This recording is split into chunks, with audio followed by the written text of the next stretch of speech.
फटाक देखिए फटाफट खबरें, डाउनलोड कीजिए तक ऐप। दिल्ली के रामलीला मैदान में साल 2011 में अन्ना का आंदोलन हुआ था। हर दिल्ली वाले को वो आंदोलन जरूर याद होगा क्योंकि एक विशाल आंदोलन हुआ था। देश भर की निगाहें उस आंदोलन पर टिकी थी। उस आंदोलन में अन्ना हजारे के साथ मंच पर जो आज दिल्ली के मुख्यमंत्री अरविंद केजरीवाल हैं, वो उस वक्त अन्ना हजारे के साथ उसी मंच पर थे। और आप जानते हैं कि ये जो आम आदमी पार्टी है, इसका जन्म भी अन्ना आंदोलन के बाद हुआ और अन्ना आंदोलन से ही हुआ।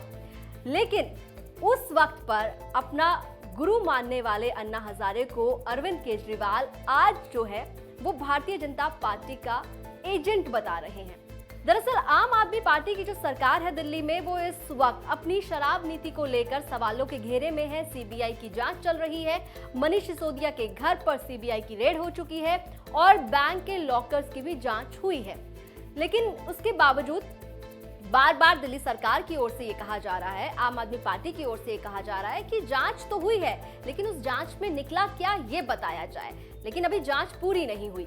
लेकिन भारतीय जनता पार्टी विपक्ष में है और लगातार आम आदमी पार्टी की सरकार पर आरोप लगा रही है भ्रष्टाचार करने के।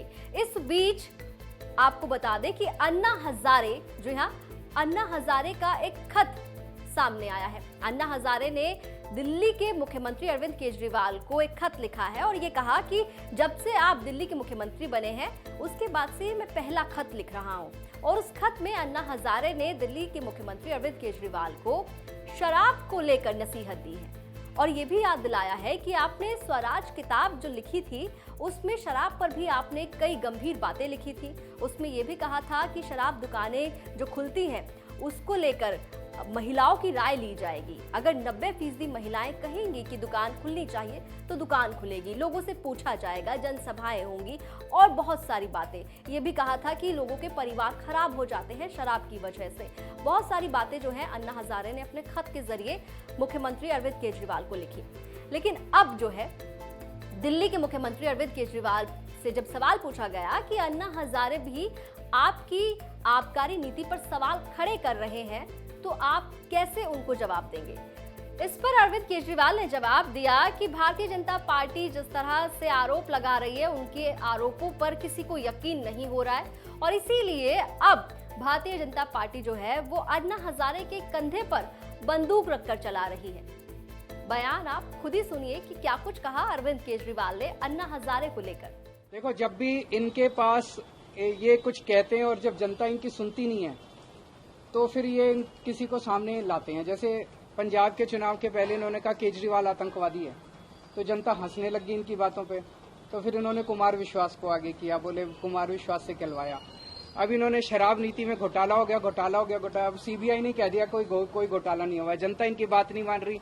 अभी अन्ना हजारे जी के कंधे पे बंदूक रख के चला रहे हैं। तो ये तो ऐसे करते ही रहते हैं, राजनीति है। मेरा अपना ये मानना है कि अब सीबीआई की जांच हो गई है, कुछ भी नहीं निकला, अब इसके ऊपर राजनीति नहीं होनी चाहिए। तो अन्ना हजारे को एक वक्त पर अपना गुरु बताने वाले अरविंद केजरीवाल आज ये कह रहे हैं कि भारतीय जनता पार्टी जो है वो अन्ना हजारे के कंधे पर बंदूक रखकर चला रही है। हालांकि अपनी एक्साइज पॉलिसी को बार बार अरविंद केजरीवाल डिफेंड करते हैं और ये कहते हैं कि जो दिल्ली सरकार ने आबकारी नीति बनाई वो बेस्ट नीति थी, वो सर्वश्रेष्ठ आबकारी नीति थी। लेकिन केंद्र सरकार ने दिल्ली के अफसरों को डर दिखाया सीबीआई ईडी का और इस वजह से उस आबकारी नीति को फ्लॉप करने की कोशिश की गई। लेकिन उसके बावजूद अभी इस मामले में जांच चल रही है। लेकिन जिस तरह से दिल्ली की सियासत में संग्राम छिड़ा हुआ है, आए दिन नए नए विवाद हो रहे हैं और इस बीच अन्ना हजारे की भी एंट्री हो गई है, तो लग नहीं रहा कि मामला अभी बहुत जल्द सुलटने वाला है, बल्कि ऐसा लग रहा है कि ये तो दिन बे दिन उलझता जा रहा है। दिल्ली एनसीआर की तमाम खबरों के लिए आप देखते रहिए दिल्ली तक।